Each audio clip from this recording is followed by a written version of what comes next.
नमस्कार, बुलेटिन में आपका स्वागत है। मैं हूं आपके साथ आशा सरमाल। चलिए शुरुआत करते हैं उत्तराखंड से जुड़ी खबरों की। उत्तराखंड राज्य स्थापना दिवस के अवसर पर प्रदेश में कई कार्यक्रमों का आयोजन हो रहा है। इस क्रम में राजधानी देहरादून में सीएम धामी ने प्रवासी सम्मेलन का शुभारंभ किया। सीएम पुष्कर सिंह धामी की पहल पर पहली बार प्रदेश सरकार प्रवासी उत्तराखंडी सम्मेलन का आयोजन कर रही है। दशकों से देश के कई हिस्सों में निवास कर रहे उत्तराखंड के प्रवासी भी अपनी मातृभूमि से जुड़ रहे हैं। अलग अलग क्षेत्रों में अपनी योग्यता कौशल से राष्ट्र और उत्तराखंड का नाम रोशन करने वाले राज्य के जो प्रवासी हैं उनको यहां धामी सरकार सम्मानित करने का काम कर रही है। इस दौरान पूर्व सीएम डॉक्टर रमेश पोखरियाल निशंक, अभिनेता हेमंत पांडे, विधायक विनोद चमोली सहित कई अतिथि भी मौजूद रहे। प्रवासी सम्मेलन में 3 यहां आप देखिए सत्र जो है वो आयोजित हो रहे हैं, जिनमें अलग अलग विषयों पर चर्चा की जा रही है। इस दौरान सम्मेलन में शामिल हुए प्रवासियों ने क्या कुछ कहा है वो देखिए। मुझे लगता है ये बहुत अच्छी पहल है और आप जैसे आपको मालूम है कि देश और दुनिया में हमारे उत्तराखंड के लोग बहुत ही महत्वपूर्ण स्थानों पर अपना योगदान दे रहे हैं।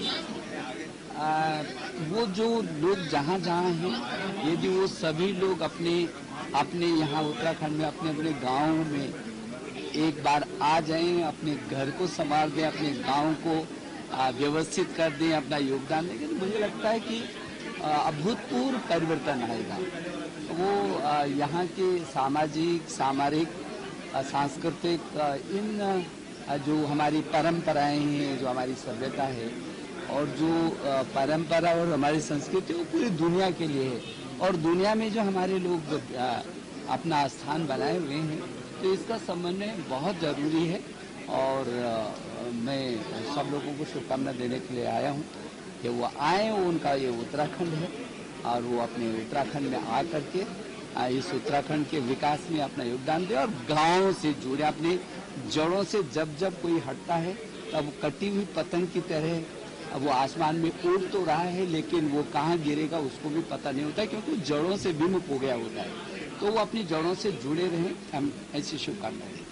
ये सम्मेलन एक बहुत ही सराहनीय पहल है उत्तराखंड सरकार, मुख्यमंत्री जी की, क्योंकि उत्तराखंड के लोग जो पूरे देश में अलग अलग प्रांतों में हैं, उनको जोड़ने का प्रयास है, न सिर्फ भावनात्मक रूप से बल्कि विकास में भी उनका योगदान लेने का प्रयास किया जाएगा। तो मैं समझता हूं कि एक बहुत अच्छा अवसर है, बहुत सराहनीय पहल है और निश्चित रूप से जो भी लोग यहाँ पर आए हैं, जो नहीं आ पाए किसी कारण से, उन तक भी जब ये संदेश पहुँचेगा तो पुनः अपने पैतृक गांव के प्रति, पैतृक जिले के प्रति उनकी भावना और मजबूत होगी, जिससे उत्तराखंड के विकास में भविष्य में और लाभ मिल सकेगा। ये आज का कार्यक्रम बहुत ही महत्वपूर्ण कार्यक्रम माननीय मुख्यमंत्री जी के द्वारा रखा गया। एक बहुत बड़ा इसमें ये इनिशिएटिव रहा और शायद पहली बार उत्तराखंड में हुआ होगा कि जो देश के विभिन्न राज्यों में उत्तराखंडी जो बसे हुए हैं, वो सभी उत्तराखंडी यहाँ आज आए, उनके साथ संवाद स्थापित हुआ, उनके साथ बाकी सेशंस में वार्तालाप भी हो रहा है। और ये एक कोशिश है कि उत्तराखंड के लोग जो कई कारणों से उत्तराखंड से बाहर गए, वहाँ उन्होंने चाहे शिक्षा ली या उन्होंने वहाँ नौकरियाँ की और उसके द्वारा उन्होंने जो संपन्नता हासिल की, अब उस संपन्नता को उत्तराखंड को कैसे वापस वो दे पाएँ, उसके बारे में यहाँ चर्चा हुई। और ये बड़ा सौभाग्य था हमारे लिए भी कि आज हमने उसमें योगदान किया। और जो हमारा वाणिज्य विभाग है उसके द्वारा भी बहुत सारी योजनाएं ऐसी चलाई जा रही हैं, जिसमें जो उत्तराखंड का विकास है और जो उत्तराखंड से एक्सपोर्ट हो सकते हैं, उन एक्सपोर्टों को कैसे बढ़ाया जाए, उस पर भी हम लोगों ने यहाँ ये बहुत ही इम्पोर्टेंट है उत्तराखंड प्रवासी सम्मेलन।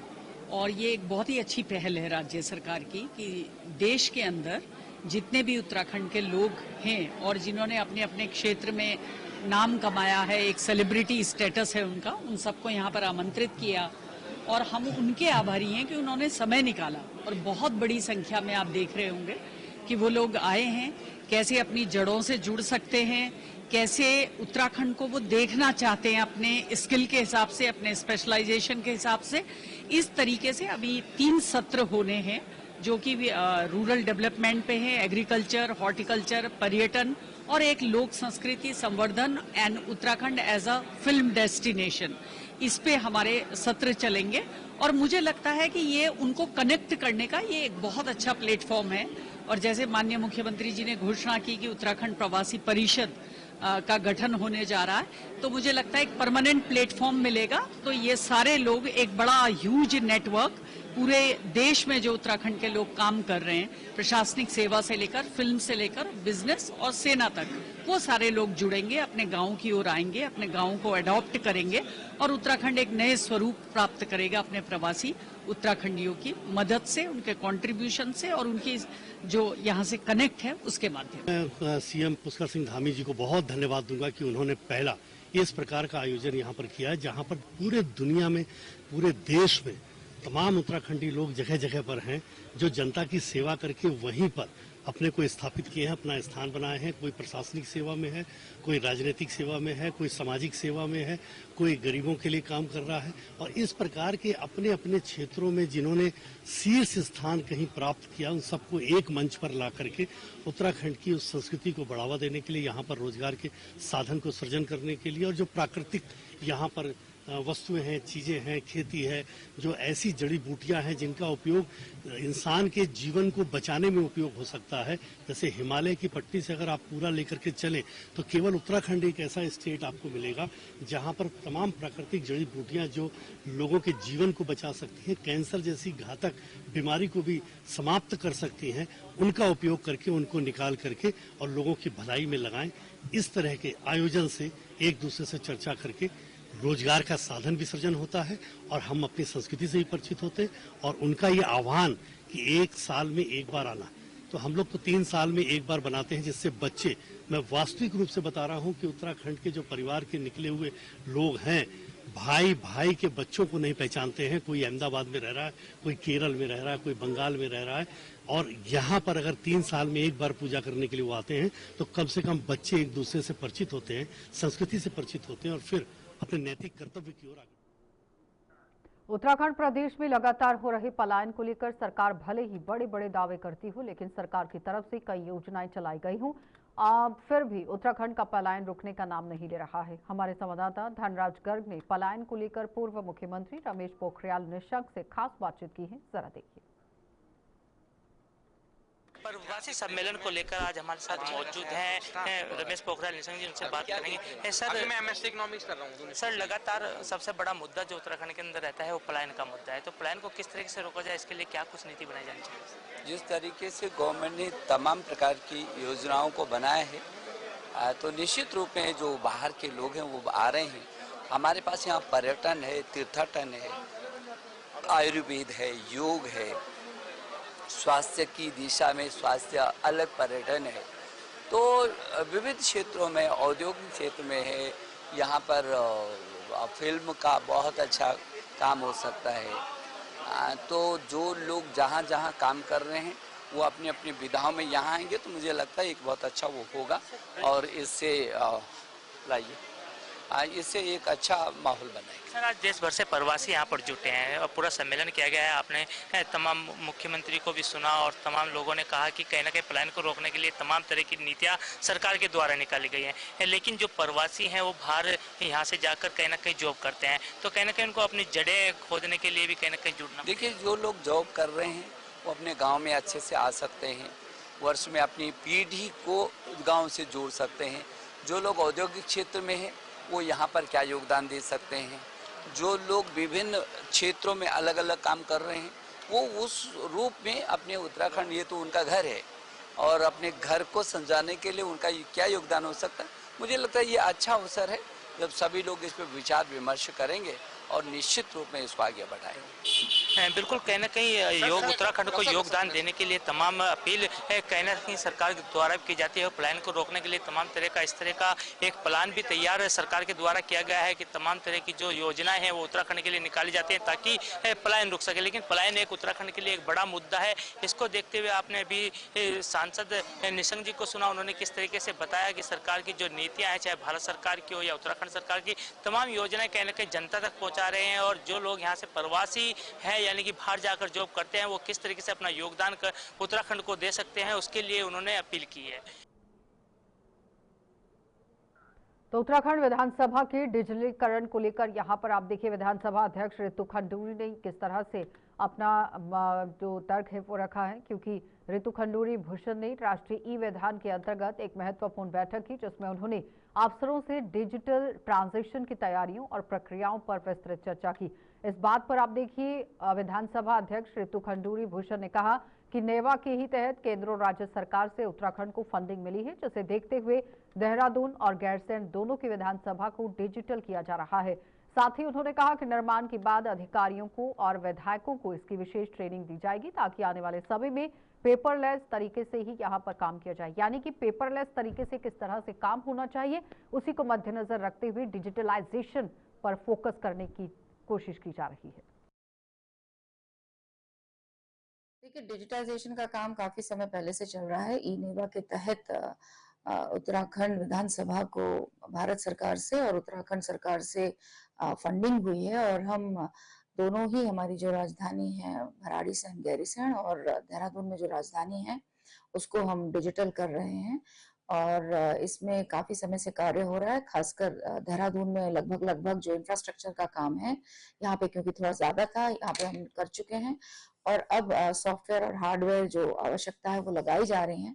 इसके बाद जैसे यहाँ पे काम समाप्त होता है हम फिर गैरीसैंण जाएंगे और अगले 1-1.5 महीने में लगता है, क्योंकि वहाँ पे इंफ्रास्ट्रक्चर की बहुत आवश्यकता नहीं है, वहाँ पर हमको जो थोड़ी मोड़ी चीजों की जरूरत है वो हम पूरा कर पाएंगे। और साथ ही साथ जो नेक्स्ट स्टेप, बहुत जरूरी स्टेप है, वो है ट्रेनिंग का।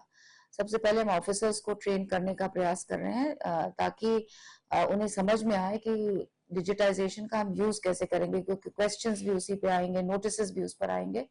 तो पहले चीज हम अपने ऑफिसर्स को ट्रेन कर रहे हैं, सचिवालय से फाइल का मूवमेंट कैसे होगा, जवाब कैसे आएंगे। उसके बाद हम विधायकों को ट्रेन करेंगे कि आपको किस तरह से विधानसभा में अपने क्वेश्चंस पूछने हैं, वहीं उसी पे टैबलेट पर आपको आपके आंसर्स आएंगे, उसी के माध्यम से आपको ये देखना है कि किस तरह से उसको हम यूज कर सकते हैं। तो ये प्रोग्रेस चल रही है और साथ ही साथ हमने बहुत रीडिंग भी की। हमारे पुराने जो दस्तावेज थे उसको सबको हमने डिजिटल अप कर दिया है और जिनकी आवश्यकता नहीं है उनको वीड आउट कर रहे हैं। तो इस तरह से एक काफी बड़ा प्रयास हमारा चल रहा है विधानसभा उत्तराखंड में कि हम अपने पेपर को ठीक ठाक करें और प्रयास करें कि जल्द से जल्द हम पेपरलेस हों।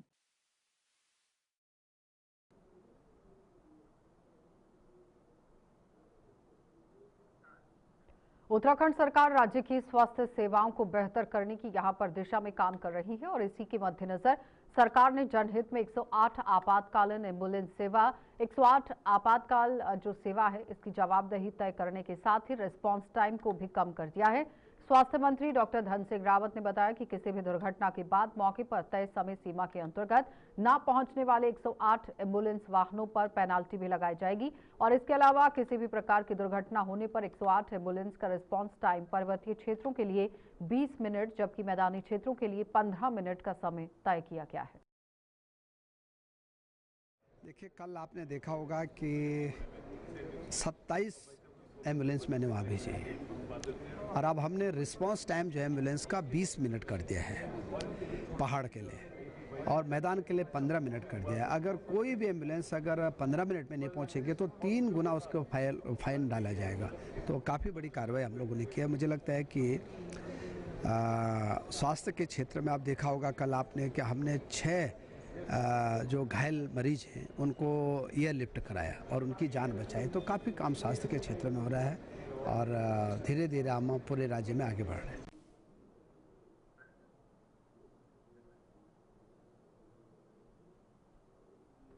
उत्तराखंड में 108 आपातकालीन एम्बुलेंस सेवा की सुविधा रही। यहां पर काम कंपनी के जनरल मैनेजर अनिल शर्मा ने एम्बुलेंस सेवा के रिस्पांस टाइम में किए गए परिवर्तन को जनहित में बता दिया है। साथ ही उन्होंने कहा कि कंपनी की कोशिश भी यही है कि जल्द से जल्द मौके पर पहुंचा जाए और कंपनी की ओर से रिस्पांस टाइम में बेहतर सुधार किए गए, लेकिन कुछ परिस्थितियों में जैम, टूटी सड़क और घटनास्थल की दूरी पर देरी की संभावना होती है। ये आपातकालीन सेवा है, इसमें जिम्मेदारी हम पहले से भी मानते हैं और विगत वर्षों में रिस्पांस टाइम में अच्छा सुधार हुआ है। चाहे मंत्री जी बोले, हमारा सबका उद्देश्य ये है कि आपातकालीन सेवा समय से जल्दी से लोगों तक पहुंचे। इसके लिए विभिन्न स्तरों पर काम हो रहा है। जैसे मंत्री जी ने बोला कि नंबर ऑफ एम्बुलेंस भी बढ़ाई जा रही हैं, तो एम्बुलेंस की डिस्टेंस कितनी होती है, सड़क पर जाम रहता है, कभी रोड टूट जाती है, तो ये बहुत सारे फैक्टर होते हैं जिसके कारण किन्हीं परिस्थितियों में देर हो जाती है। लेकिन बहुतायत में हमने विगत वर्षों में देखा है कि 10 से 12 मिनट का इम्प्रूवमेंट हुआ है रिस्पांस टाइम में।